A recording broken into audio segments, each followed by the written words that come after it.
Thưaបងប្អូនទាំងអស់គ្នាបាទតកតងព័ត៌មានថ្មីពីបញ្ហាហ្នឹងហើយអញ្ចឹងសូម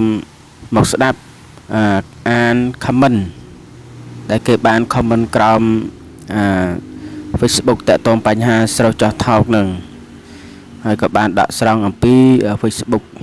លោកពូផែងវណ្ណាបាទ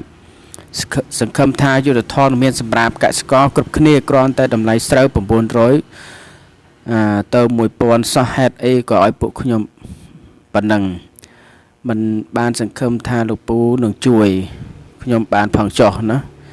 ការជួយដល់ប្រជាកសិករណាគាត់ធ្វើស្រូវខាតណាស់ហើយចំណាយកម្លាំងច្រើននឹងចម្រំតែបានស្រូវមកហើយឈ្មោះដែលទិញហ្នឹងគេកាងទៀត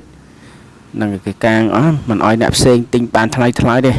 ក្នុងខេត្តគេកាងអស់ឥឡូវបែកធ្លាយព័ត៌មានហ្នឹងហើយ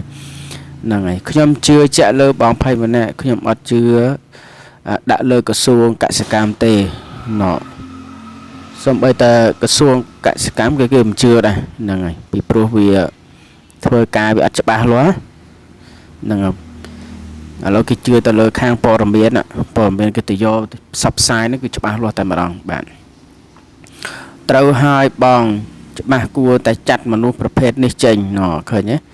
បន្តិចទៀតនឹងចេញនឹងបង្ហាញរូបភាពឲ្យពុកម៉ែបងប្អូនបានឃើញណាបាទហ្នឹងហើយប្រហែលជា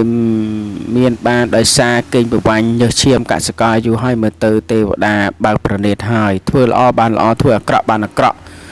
ហ្នឹងហើយអ្នកយកតែថោកដល់អង្គថ្លៃដឹងថាអត់អ្នកធ្វើស្រែហត់ទិញដីគ្រប់មុខ